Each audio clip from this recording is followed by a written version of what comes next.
आप लोग जॉइंट में पकड़े हुए हैं, लेकिन ये माल अभी अगरतला में लेके जा रहा है। आप तो बार बार बोला, हमारे पास रिकॉर्डिंग है, आप बार बार बोला ये इधर खुलने के लिए। टाइप 3 गुड्स है, ये बोल रहा है कि यहाँ नहीं खुलेगा, वहाँ अगरतला में खुलेगा, इसलिए हमारा प्रोटेक्शन जा रहा है। आगे पीछे हमारी गाड़ी जा रही है और वहाँ जाके बोला आपके सामने खोलेंगे, जितना होगा सीजर देंगे। तो आपने तो उनको ऑफिसर को बोला कि इधर खोल के फिर सीजर लिस्ट बनाने के लिए, उन्होंने तो नहीं बनाया। इतना तकलीफ क्यों दे रहा है? बोल रहे हैं कि हमारा इधर पता नहीं टाइप 3 मेरी टाइप 3 गुड्स में क्या अच्छा नहीं है। अभी सर 3 गाड़ी लेके अगरतला तक जाएंगे ये गाड़ी के साथ, सिर्फ माल दिखाने के लिए। हमारा गाड़ी आगे पीछे और वहाँ जाके तो सर ये काम तो बिलोनिया में हो जाता था। आप तो ये तकलीफ देने तो कोई बात नहीं है। आप 3 गाड़ी भी जा रहे हैं, इतना फौज भी जा रहे हैं। पहली बार है जो अगरतला पे सीज हो रहा है कोई माल पकड़ने के बाद। हम तो देते हैं, लेकिन ये मान नहीं और कस्टम बोल रहा है वहीं होगा। कस्टम क्या इशू दिखा रहा है पहला है सर, कस्टम क्या इशू दिखा रहा है? उस दिन भी उन लोगों ने कोई माल डिटेन नहीं किए हैं।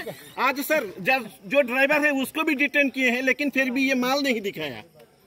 हायर हेड कोर्ट ने बता दिया है जाने के लिए, तो नहीं आपने तो बार बार ठीक है आपने बोल रिक्वेस्ट किया ये सीजर लिस्ट बनाने के लिए, माल दिखाने के लिए, उन लोगों ने नहीं दिखाया। इस बारे में क्या बोलेंगे? ये उधर जाके बोला आपको पूरा दिखाएंगे और सीजर भी करेंगे, ठीक है, पूरा सामान सीज होगा और सीजर आएगा तो हम आपको दिखा देंगे। अभी बिलोनिया में नहीं होगा, अगरतला में लेके जाएगा। গাড়িতে কি পেলেন বলুন, আপনি গাড়িতে কি পেলেন, আপনার গাড়িতে কি পেলেন বলুন, গাড়িতে কি পেলেন? গাড়িতে আমরা জানি না। বিএসএফ তো বারবার বলেছে আপনাকে যে এখানে মাল আনলোড হবে, সিজ হবে, সিজার লিস্ট হবে, এরপর আপনি গাড়ি নিয়ে যান, কিন্তু আপনি মানেননি। কেন মানেননি? কেন আপনার কি বলতে চাইছি না, কেন আপনি নিয়ে যাচ্ছেন এভাবে? না এখানে সিজ না করো, এটা বলুন। কার উপরে চাপ কি চাপ ছিল আপনার? কেন আমি বিলোনিয়ার কথা বলছি, আগরতলার কথা কেন বলছেন আমাকে? দুপুর 2:30টার সময় যে গাড়িটা ধরে বিলোনিয়া আইসিপিতে টানা 5 ঘন্টা পর্যন্ত আটক করে রাখা হলো, সেখান থেকে কোনো মাল বের না। আচ্ছা আপনারা একটু হোল্ড করুন, কি করব বলুন?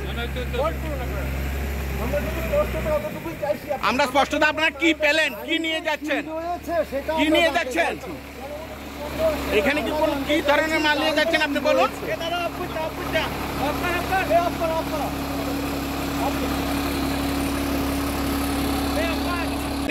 দুপুর 2টা যদি গাড়ি ধরা হয়, রাত্রে 8টা পর্যন্ত এখানে সিজ হলো না, লিস্ট হলো না, কি পেলেন কি না পেলেন, গাড়িটাকে না খোলা হলো না, তিরপালটা উল্টিয়ে দেখা হলো, আপনারা এখানে নিয়ে যাচ্ছেন আগরতলাতে। কেন আপনি নিয়ে যাচ্ছেন? বিএসএফ কমান্ডান্ট বারবার বলেছে এখানে খোলার জন্য, আমাদের রেকর্ডিং আছে। আপনি দেননি, কেন দেননি আপনি বলুন? এখানে সমস্যা কি আছে বলুন, কি সমস্যা? আপনি বিএসএফ তো বারবার বলেছে। অন্য কোনো কারণ আছে আমরা ধরে নেব? না তাহলে কেন এখানে সিজ হলো না? কেন বিএসএফ এর কথা মানা হলো না? সিজ করলেন, ওই গাড়িটাকে এখানটায় না দেখিয়ে আপনারা আগরতলা নিয়ে চলে যাচ্ছেন, তাও কিছু খুললেন না, কাউকে কিছু দেখালেন না। না এখানে কেন হলো না? ডিটেন হয়েছিল গাড়িটা, এখন পর্যন্ত 5 ঘন্টা টানা 5 ঘন্টা বিলোনিয়া আইসিপিতে। কি বলবেন এটা? এখন আবার আগরতলা নিয়ে যাচ্ছেন, এটা গাড়ি সার্চিং হচ্ছে, গাড়ি সিজ হবে, সিজার নো পেয়ে যাবেন। সিজ এখানে হলো না কেন? বিলোনিয়াতেই তো গাড়িটা ধরা হয়েছিল। গাড়িটা তো বিলোনিয়াতেই ধরা হয়েছিল বিএসএফ এবং আপনাদের যৌথ অপারেশনে। তো এখন কেন এখানে সিজ হলো না? এখানেই হচ্ছে, কোথায় হচ্ছে না তো? লিস্টটা দিন, আপনি কি নিয়ে যাচ্ছেন এখনই দিন। কি সিজার লিস্ট কি আছে বলুন? গাড়ির ভিতরে কি আছে বলুন? গাড়ির ভিতরে কি আছে বলুন?